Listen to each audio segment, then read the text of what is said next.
semana nos toca platicar sobre una experiencia sensorial. Bueno, yo elegí el mango y elegí los sentidos de la vista, el olfato y el gusto. Se me viene mucho a la mente con esta actividad el dicho, se nos hace agua la boca cuando queremos comer algo rico. Y tiene todo sentido porque justamente es nuestro cerebro el que al recibir todos estos estímulos sensoriales los convierte en una percepción para así generar una emoción o una respuesta física. En cuanto al sentido de la vista, este sentido es el sentido con un mayor área de procesamiento y la primera vía es los fotorreceptores de nuestra retina.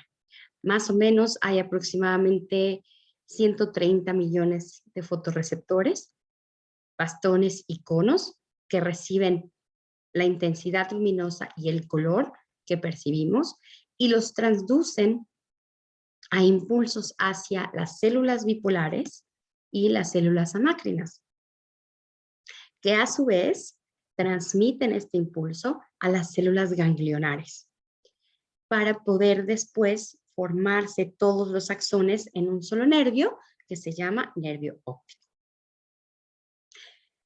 Así es como entra después a nuestra corteza cerebral, a través del quiasma óptico, que es en donde la imagen recusa, es decir, se cruza para poder tener la misma imagen en ambos hemisferios y así continuar por vía del tálamo.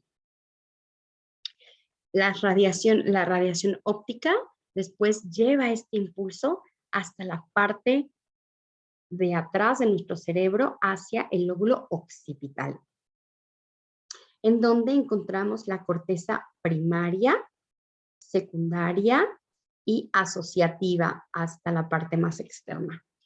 En la parte visual, en la corteza visual primaria, es donde recibimos estos estímulos de color, forma, contorno de nuestra imagen. En la corteza visual secundaria se integran estos estímulos para formar una representación de lo que es el mango. Y en la corteza asociativa, posteriormente entonces, justamente se interpretan estos estímulos para poder entonces conectar con la idea de lo que es un mango. Es decir, ya se convierte en una percepción, en una idea de lo que es el mango. Por otro lado, en el sentido del olfato, bueno, pues es el único sentido cuyas vías no pasan por el tálamo. Y además, debido a esto, que entra directo a la corteza, se piensa que es el sentido más ligado a nuestras emociones. Las vías comienzan en las células olfatorias de la pituitaria amarilla, que llevan estas moléculas que captan a través del aire, que suelta estos estímulos químicos, los transducen y los pasan a las células mitrales, que se encuentran ya en el bulbo olfatorio. Así, estas forman los nervios olfatorios y el tracto olfatorio, que conduce hacia dos áreas olfatorias primarias, una hacia la ínsula y otra hacia el lóbulo temporal. Finalmente, en la corteza entorrinal, que está básicamente en el límite, digamos, del lóbulo temporal y del giro parahipocámpico, está esta corteza entorrinal, en donde pues prácticamente se relacionan, ¿no? La memoria con las emociones, y por eso es que podemos después hacer una representación, una interpretación de estos olores con la memoria o con los recuerdos que tenemos de ciertas circunstancias en nuestra vida. Por último, tenemos el sentido del gusto. El sentido del gusto reconoce seis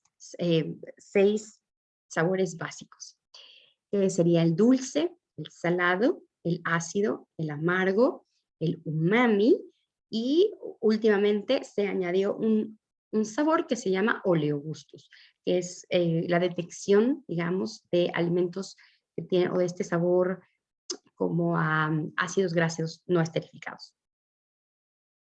Y bueno, todo comienza en las papilas gustativas, que son pues estos montículos que tiene nuestra lengua y que tienen unos corpúsculos gustativos que son los receptores de los estímulos, en este caso, las sustancias químicas que están disueltas en nuestra saliva y que, por cierto, están en mayor proporción en la lengua, pero pueden estar también en el paladar, en la faringe, en algunos otros lados de la boca.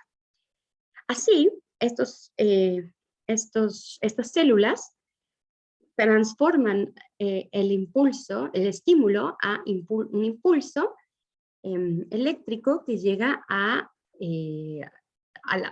las siguientes neuronas que forman el nervio facial, el nervio glosofaríngeo y el nervio vago.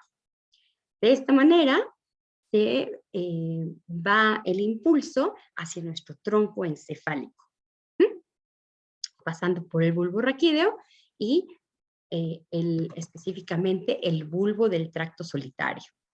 Así llega a nuestro tálamo y a el área inferior del lóbulo parietal, que es donde se encuentra la corteza gustativa primaria. Y aquí es donde se hace pues la interpretación y se convierte en una percepción de lo que acabamos de probar, ¿no? Y de esta manera también se relaciona con, también nos puede brindar recuerdos, ¿no? de cosas previas y de sabores guardados en nuestra memoria.